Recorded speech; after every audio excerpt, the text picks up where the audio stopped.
Hello everyone and welcome back to the Yellow Dog 3D Tips blog. This week we're going to be having a look at how we can use referencing in Maya to make our workflows smoother and more collaborative. So I've got this scene here with a street in it. I know that at some point in this scene I'm going to want a car coming down the street. If I wanted to continue to work on the street but a colleague or somebody else wanted to work on the car, we could use referencing to both work at the same time. So I'll show you what I mean now. So let's say I knew that the car was going to be coming down the street. I could just put a piece of proxy geometry there for now. So let's say just a cube. I'll move this into the right position, like where I want the car to be in future. So somewhere around here. I'll make it about the right size as well. So that looks about right to me. That's where I want the car to appear. So I'm just going to give this a name. So I'll just call this car reference. And what I'm going to do is just save this out as a separate file. So I'm going to go to File and Export Selection and just check the little box. And under File Type, I'm either going to use Maya ASCII or Maya Binary. I like to use Maya ASCII because it's a little bit more flexible. And I'll click Export Selection. And I'm just going to call this Car Reference. And click Export Selection. And click Continue. And I'm just going to actually now delete this out of the scene, but bring it back in as just a reference. So I'll click Delete on that. And I'm going to go up to File and Create Reference. And I'm just going to click the Maya ASCII file, which I just created. So I'll just reference that back in now. And there we go. It looks just the same as it was before. However, the actual geometry isn't in the scene. It's not part of this scene anymore. It's just being referenced in. So if we look in the outliner, you can see that the icon for the reference is slightly different. It's got this little blue sort of diamond next to it, and that's how we can know that it's a reference really quickly. So my colleague now could begin detailing this car because they know the exact position of it.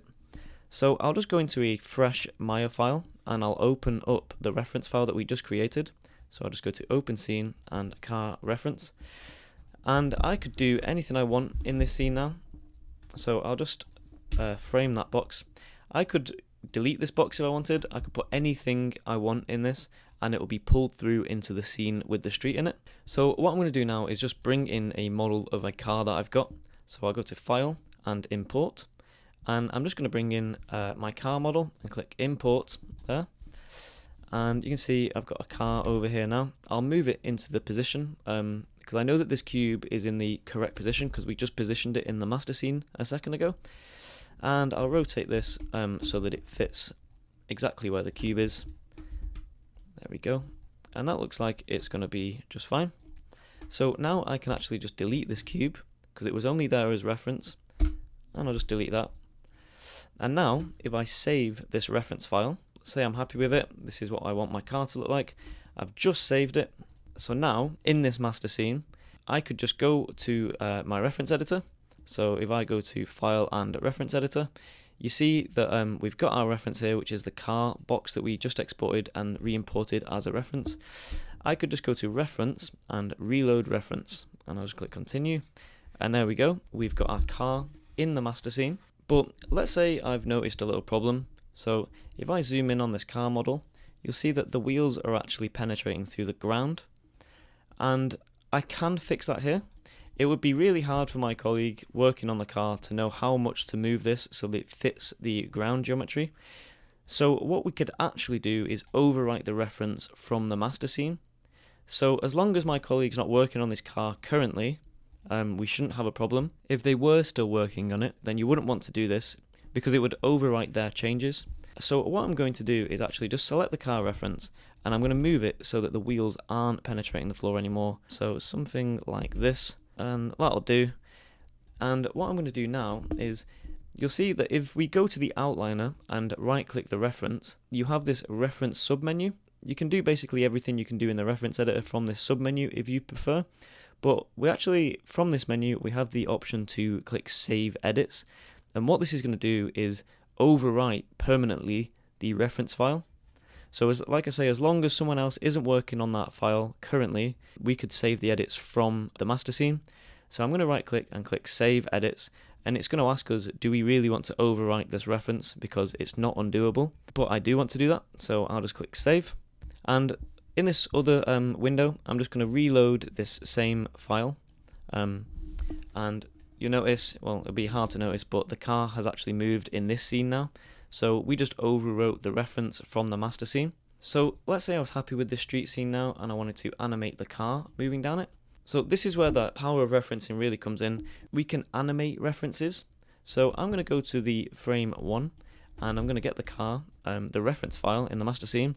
I'm going to hit S to keyframe it, and I'm going to go to frame 60 and I'm going to move it down the street and just animate it. Make sure that it's not going through the floor plane, and click S.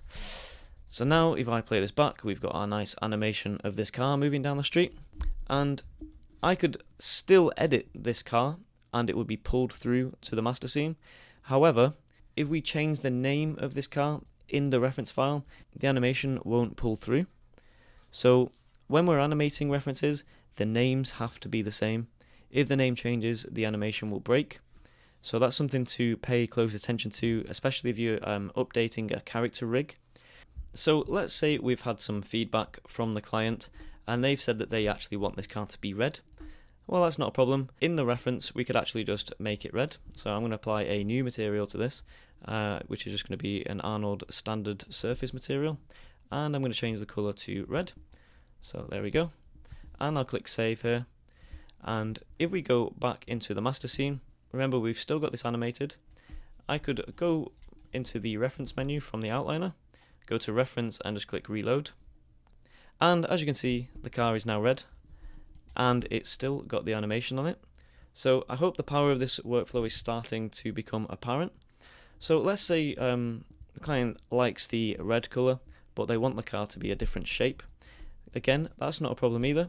Let's say they wanted the car to be a little bit taller and the bumper to come out further.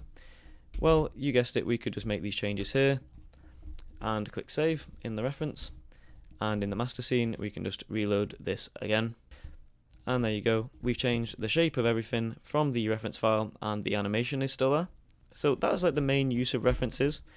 The great thing about it is it keeps your master scenes really lightweight and doesn't bloat them at all. So this whole referencing workflow becomes really powerful when you start using the same assets over multiple shots. So let's say we had 5 different shots all using the same car model. If we had that car model loaded in as a reference, it would be really easy to make amends or changes to that car model because we'd only have to change it once in the reference file and that would be automatically updated in the master scenes. I hope that makes sense. Once again, thank you very much for watching. If you enjoyed what you watched, please go and drop a subscribe on the YouTube channel where you can stay up to date with everything that we're doing, or you could go and drop us a like on the Facebook page where all the 3D tips also get posted. But once again, thank you for watching. This has been the Yellow Dog 3D Tips blog, and stay tuned for more 3D tips.